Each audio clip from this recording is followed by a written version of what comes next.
Hi everyone, स्वागत करता हूं एक और नए वीडियो में। इस वीडियो में बात करूंगा एलआईसी स्कॉलरशिप 2025 सेशन के। यहाँ पर मैं बात करूंगा एलआईसी स्कॉलरशिप क्या है, एलआईसी स्कॉलरशिप के लिए कौन कौन फॉर्म फिल कर सकता है, एलआईसी स्कॉलरशिप में कितनी आपको राशि यहाँ पर आपको मिलेगी, कौन कौन स्टूडेंट इसके लिए पात्र रहेंगे, क्या क्या डॉक्यूमेंट्स आपको लगेंगे, कैसे आपको फॉर्म फिल करना है, क्या यहाँ पर आपको चयन की प्रक्रिया क्या रहने वाली, मैं आपको इस वीडियो में पूरी कंप्लीट इन्फॉर्मेशन आपको बताऊंगा। सबसे पहले यहाँ पर आप देख सकते हैं कि एलआईसी गोल्डन जुबली जो फाउंडेशन है इसके द्वारा यहाँ पर आपको एलआईसी स्कॉलरशिप आपको प्रोवाइड की जाती है। आप किसी भी ब्राउजर में यहाँ पर आपको सर्च करेंगे एलआईसी स्कॉलरशिप, यहाँ पर आपको देख सकते हैं फर्स्ट वाले जो लिंक आपको देखने को मिलेगी इस पर आपको क्लिक करना है। यहाँ पर आप देख सकते हैं कि apply here for scholarship scheme, यहाँ पर आपको अप्लाई कर सकते हैं। यहाँ पर आप देखिए गोल्डन जुबली स्कॉलरशिप स्कीम, तो यहाँ पर आपको पूरी डिटेल यहाँ पर आपको दे रखी है। उसके बाद आपको सबसे पहले यहाँ पर आप देख सकते हैं कि गोल्डन जुबली स्कॉलरशिप स्कीम 2025 यहाँ पर जो चालू की सबसे पहले क्या है, इसको यहाँ पर आपको रहने वाला है। इसमें आप 10वीं पास आउट है तो भी यहाँ पर आपको स्कॉलरशिप मिलेगी, साथ में अगर आप 12वीं पास आउट हो, अगर आप कोई अंडर ग्रेजुएशन कोर्स अगर आप कर रहे हैं तो वो भी इसके लिए भी यहाँ पर आपको स्कॉलरशिप आपको मिलेगी। अगर मैं बात करूँ एलिजिबिलिटी क्राइटेरिया की, अगर मैं बात करूँ यहाँ पर देख सकते हैं जनरल स्कॉलरशिप कौन कौन फिल कर सकता है आफ्टर 12th क्लास, ठीक है, मतलब कक्षा 12वीं के बाद में यहाँ पर आपको इक्विवेलेंट या फिर आपका रेगुलर कोर्स अगर आप या फिर आपका कोई वोकेशनल कोर्स कर रहा है या फिर अगर कोई डिप्लोमा भी यहाँ पर कर रहा है तो एटलीस्ट कम से कम आपका 12th में 60% आपका मार्क्स वहाँ पर होना चाहिए। चाहे अगर आपने 2022-23 में पास हो या फिर 23-24 में या फिर 24-25 में यहाँ पर पास आउट हो, एडमिशन जो है आपका एकेडमिक ईयर 2025-26 में यहाँ पर आपको फर्स्ट ईयर में आपका यहाँ पर एडमिशन होना चाहिए। चाहे आपका एमबीबीएस हो गया, आपका BAMH हो गया, आपका BHMS, BDS, BA, BTech, यहाँ पे BArc यहाँ पर आपका हो सकता है, ठीक है। तो ग्रेजुएशन में कोई भी आपका यहाँ पर एनी डिसिप्लिन कोर्स यहाँ पर आपका हो सकता है। साथ में इंटीग्रेटेड कोर्स में अगर आपने एडमिशन लिया वो भी यहाँ पर इसको स्कॉलरशिप के लिए यहाँ पर एलिजिबल रहेगा। यहाँ पर देख सकते हैं कि 10वीं पास अगर किसी स्टूडेंट ने कर लिया तो उसके लिए भी यहाँ पर क्या कंडीशन रहने वाली है। इसके लिए भी यहाँ पर 60% मार्क्स आपका होना चाहिए 10वीं में। आपका CGPA ग्रेडिंग सिस्टम आपका जो भी हो सकता है, आपका एकेडमिक ईयर आपका 22-23 यहाँ पर 23-24 यहाँ पर आपका 24-25 यहाँ पर हो सकता है। इसमें भी यहाँ पर आपको देख सकते हैं कि आपको डिप्लोमा या फिर आपको कोई वोकेशनल कोर्स हो या फिर आपको कोई ITI कोर्स अगर आप कर रहे हैं तो फर्स्ट ईयर में आपका एडमिशन हो तो आप इस स्कॉलरशिप के लिए यहाँ पर एलिजिबल रहेगा। टर्म्स एंड कंडीशन ये है कि अगर आप कोई ग्रेजुएशन कोर्स कर रहे हैं या फिर आपको कोई 10वीं के बाद में अगर आप स्कॉलरशिप के लिए अप्लाई कर रहे हैं तो उसके जो फैमिली की जो एनुअल इनकम होती है पर एनम उसके यहाँ कम से कम 4.5 लाख रुपए से ज्यादा की यहाँ पर नहीं होना चाहिए। 4.5 लाख से ज्यादा की आपकी एनुअल इनकम है वो यहाँ पर इससे कम होना चाहिए, इससे ज्यादा का यहाँ पर नहीं होना चाहिए। अगर मैं मोटे तौर पर यहाँ पर बात करूँ, ये स्कॉलरशिप 2 प्रकार की होती है, जनरल स्कॉलरशिप और स्पेशल स्कॉलरशिप। जैसा कि मैंने आपको पहले बताया, ये स्कॉलरशिप भारत में सरकारी या फिर निजी या फिर गवर्नमेंट या फिर प्राइवेट विश्वविद्यालय आपके कॉलेज यहाँ पर हो सकते हैं। अंडर ग्रेजुएशन पाठ्यक्रम या आपका एकीकृत पाठ्यक्रम हो सकता है, डिप्लोमा हो सकता है, या फिर आपका औद्योगिक प्रशिक्षण मतलब कि आपका ITI हो सकता है, या फिर आपका NCVT से संबंधित आपका कोई भी कोर्स यहाँ पर हो सकता है। अन्य स्कॉलरशिप यह स्कॉलरशिप स्नातकोत्तर मतलब कि अगर आप कोई पोस्ट ग्रेजुएशन में अगर आप कोई कोर्स कर रहे हैं तो वो उसके लिए वहाँ पर एलिजिबल नहीं है, ठीक है। स्कॉलरशिप की राशि कैसे आपको यहाँ पर दी जाएगी, जनरल स्कॉलरशिप की अगर मैं बात करूँ मेडिकल कोर्स की, यहाँ पर आपको MBBS, BAMH या फिर BHMS या फिर BDS आपको हो सकता है। 40,000 रुपये आपको प्रति वर्ष यहाँ पर आपको दी जाएगा, 2 समान किस्तों में यहाँ पर आपको मिल जाएगा। अगर मैं इंजीनियरिंग कोर्स की अगर मैं बात करूँ BE, BTech या फिर BArc में यहाँ पर तो उनको 30,000 रुपये यहाँ पर प्रति वर्ष आपको दिया जाएगा, ये भी आपको 2 समान किस्तों में आपको दिया जाएगा। कोर्सेज की अगर मैं बात करूँ यहाँ पर आपका ग्रेजुएशन हो सकता है, कोई भी आपका स्ट्रीम हो सकता है ग्रेजुएशन का, डिप्लोमा या फिर आपका ITI या फिर आपका वोकेशनल कोर्स हो सकता है, जिसमें आपका 20,000 रुपये यहाँ पर आपको दिया जाएगा, 2 समान किस्त में आपको दी जाएगा। स्पेशल गर्ल्स चाइल्ड स्कॉलरशिप की अगर मैं बात करूँ तो 15,000 रुपये आपको प्रति वर्ष आपको दिया जाएगा, लेकिन सिर्फ 2 समान किस्तों में यहाँ पर आपको दिया जाएगा, वो 2 वर्ष के लिए यहाँ पर आपको दिया जाएगा स्पेशल गर्ल्स चाइल्ड स्कॉलरशिप के लिए, ठीक है। सबसे इंपॉर्टेंट है यहाँ पर आपको चयन प्रक्रिया क्या होना चाहिए, तो चयन प्रक्रिया यहाँ पर देख सकते हैं कि मेरिट और आय के आधार पर आपका चयन यहाँ पर किया जाता है। समान अंकों की स्थिति में होने पर आपको कम आय वाले परिवार के छात्रों को यहाँ पर आपको पात्रता आपको दी जाएगी। आगे की प्रक्रिया चयन उम्मीदवारों को LIC डिविजनल ऑफिस द्वारा आगे के दस्तावेज सत्यापन के लिए यहाँ पर आपको संपर्क किया जाएगा।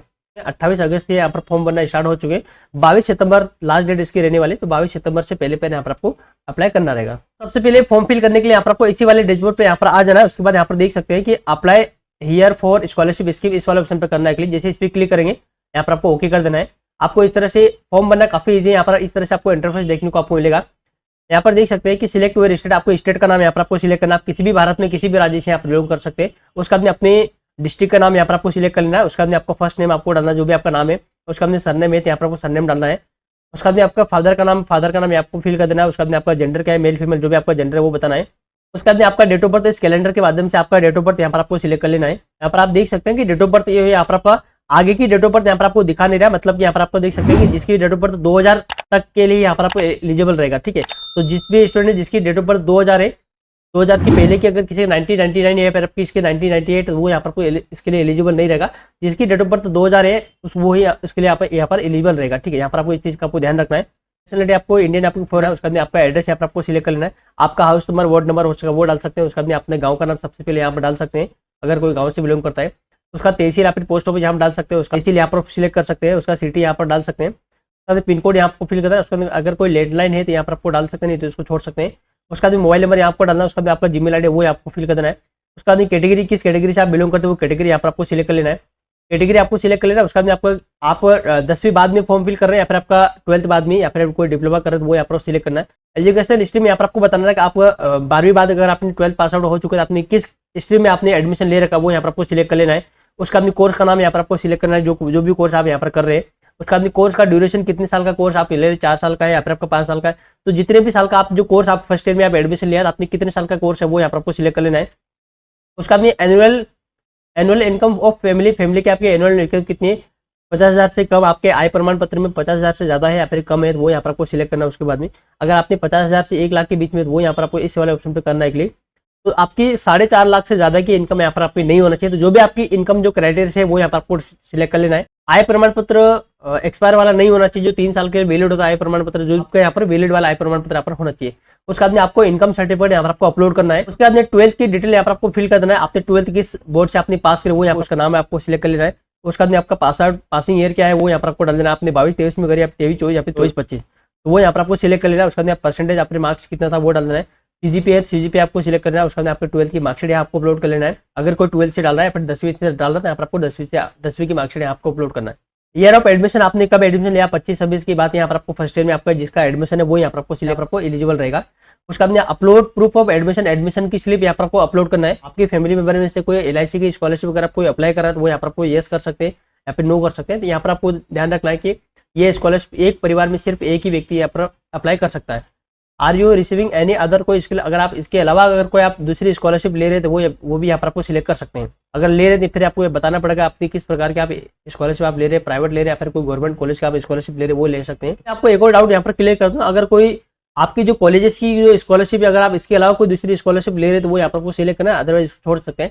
मान लो अगर किसी ने फर्स्ट ईयर में एडमिशन लिया तो वो जाहिर सी बात है वो जो भी स्टेट गवर्नमेंट की जो स्कॉलरशिप होती है वो यहाँ पर एलिजिबल रहेगा उसके लिए, तो वो यहाँ पर आपको सिलेक्ट कर सकते हैं, अदरवाइज उसको आप नो भी कर सकते हैं। तो आप अपनी अकॉर्डिंग वहाँ पर आपको सिलेक्ट कर सकते हैं। अगर वो करेंगे तो यहाँ पर ऐसा नहीं है कि आपने LIC का भी आपने फॉर्म फिल कर दिया और आपने अगर एमपीटास की स्कॉलरशिप के लिए आपने अप्लाई किया तो वो आपको नहीं मिलेगी, ऐसा नहीं है। वो स्टेट गवर्नमेंट की स्कॉलरशिप हो, ये यहाँ पर एक फाउंडेशन की स्कॉलरशिप है, तो आप दोनों के लिए वहाँ पर आपको एलिजिबल रहेगा। आप ये स्कॉलरशिप के लिए आप फॉर्म फिल करके यहाँ पर ट्राई करें। अगर आप इस स्कॉलरशिप के लिए आप शॉर्ट लिस्टेड होते हैं तो बेटर है, तो आप यहाँ पर आपको स्कॉलरशिप मिलेगी। आपको जो गवर्नमेंट की स्कॉलरशिप ले रहे हैं उसमें भी कोई वहाँ पर आपको इम्पैक्ट नहीं पड़ेगा। उसका हमने आपका बैंक डिटेल आपको देना है, सबसे पहले आपका IFSC कोड, उसका हमने आपका बैंक का नाम, उसके बाद आपके ब्रांच कहाँ की वो डालना है, उसके बाद आपका अकाउंट नंबर, उसके बाद आपका आधार कार्ड का लास्ट 4 डिजिट यहाँ पर आपको फिल कर देना। उसके बाद में यहाँ पर देख सकते हैं यहाँ पर डिक्लेरेशन लिखा है, इस वाले चेकबुक को दे देगा, इस चेकबुक आपको करना है क्लिक। उसके बाद में यहाँ पर आपको यहाँ पर नीचे लिखा है दोस्तों सबमिट वाले ऑप्शन पर आपको करना है क्लिक। जैसे सबमिट करेंगे उसके बाद यहाँ पर देख सकते हैं आपको रजिस्ट्रेशन आपका सक्सेसफुल यहाँ पर हो चुका है। आपका रजिस्ट्रेशन नंबर यहाँ पर देखने को आपको मिल जाता है। उसका बाद प्लीज कॉन्टैक्ट आपका जो भी डिविजनल ऑफिस है वो यहाँ पर आपको देखने को मिल जाता है। उसका चाहे यहाँ पर फोन नंबर भी आपको देखने को मिल जाता है। आप शायद कॉल भी कर सकते हैं कि आपके आगे की प्रोसेस क्या यहाँ पर आपको रहने वाली है। तो दोस्तों उम्मीद करता हूँ जानकारी आपको अच्छी लगेगी। वीडियो पसंद, वीडियो को अधिक से अधिक शेयर जरूर कर दीजिएगा। मिलते हैं नए किसी और वीडियो के साथ में, तब तक के लिए धन्यवाद। जय हिंद।